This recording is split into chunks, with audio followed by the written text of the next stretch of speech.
Beruniyda biznes başlaman deb yurgan yurtdoshlarimiz uchun bu video muhim. Bugun bizlar ko'rib turganingizdek Fortuna Business mikromoliya tashkilotidamiz. Aytishlariga qaraganda 20 million so'mgacha hech qanday garovsiz va eng muhimi hech qanday kafilsiz mikroqarz olish mumkin ekan. Buni olish uchun bizlar qaysi turdagi hujjatlarni taqlashimiz kerak? Shu savollaringizga bugun javob topamiz. Qani unda boshladik. Fortuna Business mikromoliya tashkilotidagi hozirgi o'zgarishlar haqida Salovatamizning o'zi javob beradi. O'zgarishlardan so'ng qanday imkoniyatlar yo'lga qo'yildi? Shu kungacha masalan pensionerlarga 20 million so'mgacha kafilsiz garovsiz berib turgan bo'lsak, endilikda 30 million so'mgacha beriladi. Muddati ham cho'zildi. Masalan, 1 yildan 2 yilgacha muddatda olsa bo'ladi. Rasmiy daromadga ega bo'lgan insonlar qancha miqdorda olib biladilar? 40 million so'mgacha 1 yildan 3 yilgacha unga ham hech qanday kafil va garovlar shart emas. Bitta pasportda, bitta plastik kartasini olib kelsa bo'ldi.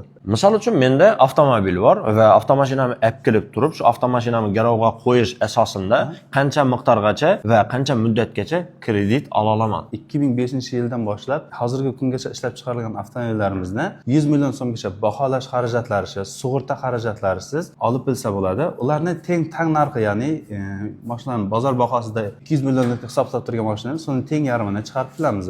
Bunda qanday hujjatlar talab etiladi mendan? Bunda avtomobil egasining texpasporti va kredit oluvchining pasporti bilan keladi. Kirgan inson shu kreditni umumiy rasmiylashtirish va rasmiylashtirishdan so'ng qo'lina shu kreditda so'ralgan summani qancha vaqt ichida olib biladi? Ya'ni ish qancha vaqtda bitadi? Ishimiz garovsizlar uchun uzog'i 1 soat ichida, agar garovli holatda bo'lsa 2 soat ichida keladi. Pullarimizni naqd pul ko'rinishida olinadi. Garovsiz va kafilsiz har bir turdagi insonlarga alohida belgilangan summa bor ekan. Misol uchun nafaqadagilarga alohida, rasmiy daromadga va rasmiy daromadga ega bo'lmagan insonlar. Garovsiz va kafilsiz qanchagacha kimlar qancha olib biladi? 70 yoshgacha 30 milliongacha chiqarib bilamiz. Qanchagacha olib biladi ular? Davlat ishida ishlaydiganlarga 40 million so'mgacha ko'rsatilgan. Garovsiz va kafilsiz. Kafilsiz va garovsiz. Men keldimdan kredit rasmiylashtirajaqman, lekin mening boshqa bankdan kreditim bor. Shu qanday tartibda bo'ladi? Ya'ni o'zlarimizning oddiy tilda aytganda, chorniy boshqa degan narsalar bor. Shu bo'yicha tartibi qanday? Chorniy kredit tarixidan chorniga tushmagan bo'lishi kerak va MIBdan qarzdorlik bo'lmasi kerak. Krediti bo'lsa ham chiqariladi holatiga qarab. Ya'ni boshqa bankdagi kreditim bo'lsa ham men bu yoqdan olib bilaman. Agar bu yoqda kreditim bilan muammo bo'lmasa.